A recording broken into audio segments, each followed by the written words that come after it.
What's going on, everyone? We are back again today, and today we're going to talk a little bit about combat power. If you noticed over the past, few videos, we've kind of made some big strides, and honestly, I hadn't really boosted my combat power all that much over the past couple of months, simply for the fact that once you get your adventure upgraded and a few other things, it starts to slow down a lot. But I wanted to go through some of the things I had been doing in order to really level up my combat power here in that sort of mid to late game. I don't really consider myself a late game player yet, although I guess you can, since I've really completed a lot of the content, but I'm definitely getting to that point. So first thing that has really started to shift is my overall upgrading on this tree.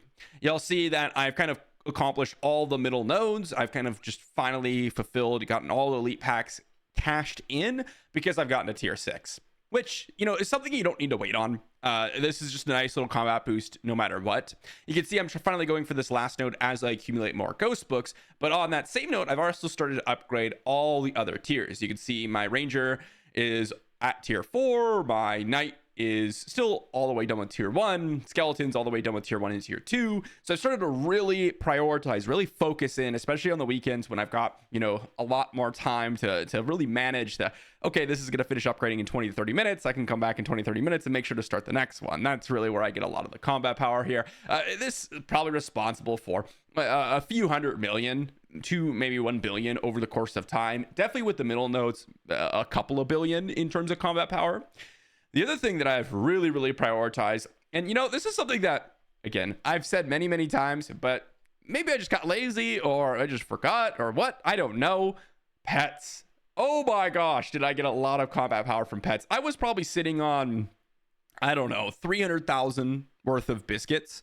And what's something that you'll notice, and this is something that I didn't realize until I got to this stage, is you'll start to run out of the actual pets. This is something that I did not really think of because I was not late enough in the game, and you know, I had not purchased enough to actually reach this point.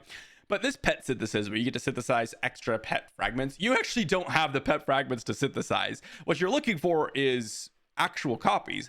Yes, you'll have a bunch of copies for some of the other, you know, pets, but some of the lower tier pets, especially if you follow kind of the pet guide, where you're upgrading pets based on, you know, the amount of stats you're going to get per pet biscuit, well, you're going to find that you're going to run out of pets. That said, I still was able to upgrade, you know, a lot of the common and rare and even epic and legendary pets to the levels that they need to be, and I've gotten a lot of power from it.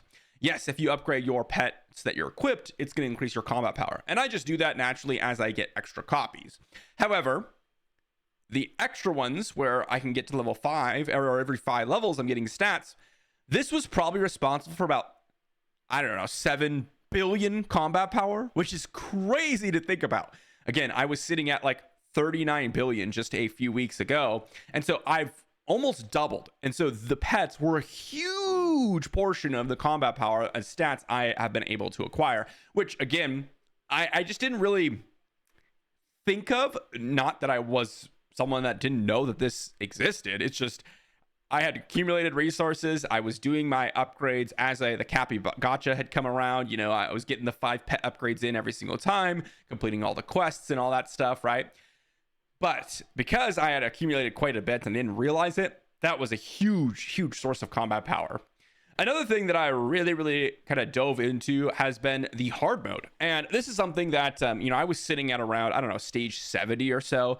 So because I had accumulated so much combat power from all the other stuff, I was able to auto-complete up to stage, I want to say 76 or 80 or something like that. And then I hate waiting for people to get invited and try to go through a hard mode stage, right? But I've been doing this solo, and this is at the point where I no longer can do solo. So I've just been soloing up to 118. I might be able to, if I get the right skills and try to pay attention to it, maybe do a couple more stages. But if I invite someone and we actually split up the kind of damage here and actually progress, I probably could go even more stages. But the important part about this is when you complete those stages, you're getting a ton of those specialization points, right? You're getting a bunch of specialization points for actually completing each chest. And that's the key. Adventure books don't really care about the specialization points is what is really key. And if I jump into my specialization mode here, which shows you how many specialization levels I've gotten, you get a ton of bonus stats. And again, I knew about this. I just didn't really sit down and actually complete the hard mode stages.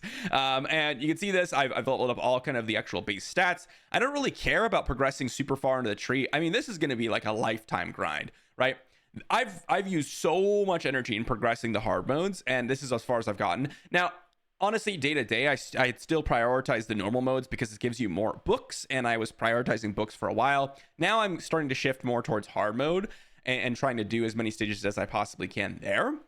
But I mean, I'm not even close. And if I continue to progress, yes, I can get some more and books and progress that way. But it's a lot of points. It's a lot of points. The general stage is a little bit easier to progress, but even then, I mean, you can see how many tiers I have not been able to progress. And getting this level to 10, right, is about the same level, or, you know, the amount of resources that I need to get to this level 10.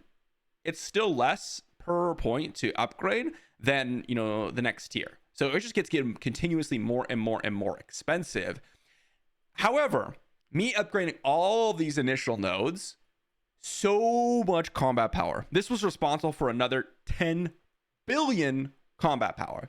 So I got about 9 billion from pets, 10 billion from the specialization points, you know, a couple billion from the inheritance, which equate to about 21 billion, right? That's already putting about 60 billion, but there was another 10 billion floating around. Where did that come from? Well, the last 10 or so billion that I managed to get really came from actually, well, finally upgrading all the random stuff that I normally did. So the pets and the specialization and the inheritance and getting those middle nodes, those are the things that I hadn't been doing for a little while. So make sure you're not slacking on that. But as you can see, I got my Knight of the End to mythic level. I happen to get my Murloc to mythic level.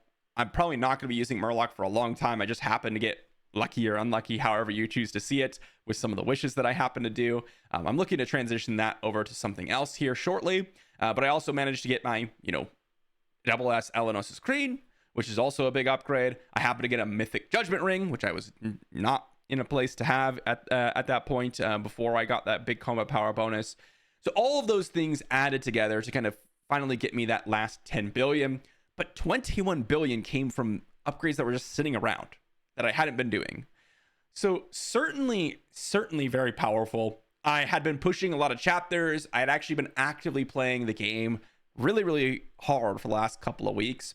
I just happened to have some more time. You all know, if you've been playing the game for a while, how long it actually takes to get down the hard mode chapters and the regular chapters. It's a lot of active gameplay. And one of the things that I had a problem with is I could only play on BlueStacks. For those of you that don't know, I play on BlueStacks and I play on the computer. And so whenever I'm home, I get to play. But because it's on BlueStacks and I have an Apple device, I can't actually link the accounts. I know there's some way you could do it by messaging, and I just haven't done that. And so I can only play at home. So there are times when if I don't have time, I can't get down the chapters in the hard modes. And so you start to see this accumulation of resources. And that is what's kind of hindering a lot of your progression. And as a note of that, you know, I got a bunch of extra stages in Temple of Tides. I went from like 89 or so to 92 difficulty, which is a nice bunch of extra adventurer dust. Obviously, I progressed the chapters, which allowed me to get more passive resources. I was able to really dive into Tower. Now I'm at 202-7, which used to be the cap, 200. Now I'm even further in that. Got a bunch of more dungeon dive stages. I haven't even tried the Gulu bind yet. I usually bring it back to difficulty 21 just so that I can guarantee finish it for the day. But overall, I've just had a lot of progression happen because I sat down and used my resources. This is very easy combat power. It's literally combat power that I was just sitting on. And I think a lot of people sit there and, you know, if you watch my previous videos on like free to play tips, I'm like, make sure to do this, make sure to do that. And sometimes you just slack off like me, or you just forget that that's something that you're accumulating a bunch of resources for. Don't do what I did. As I say frequently, do what I say, not what I do. Because there's a lot of times where, well, maybe I don't have the time, or maybe I forget, or whatever it is. But those tips, those strategies are still extremely relevant. And you could be missing out on a 20, 30, 40% power boost like I was just by not actually doing it. And that's a really big key. Okay. Take a look, see what you're sitting on. Hopefully it's going to give you a little bit of a combat power boost. Let me know what you think in the comment section down below. What other things have helped you get some extra combat power? And I'll see you all for the next one.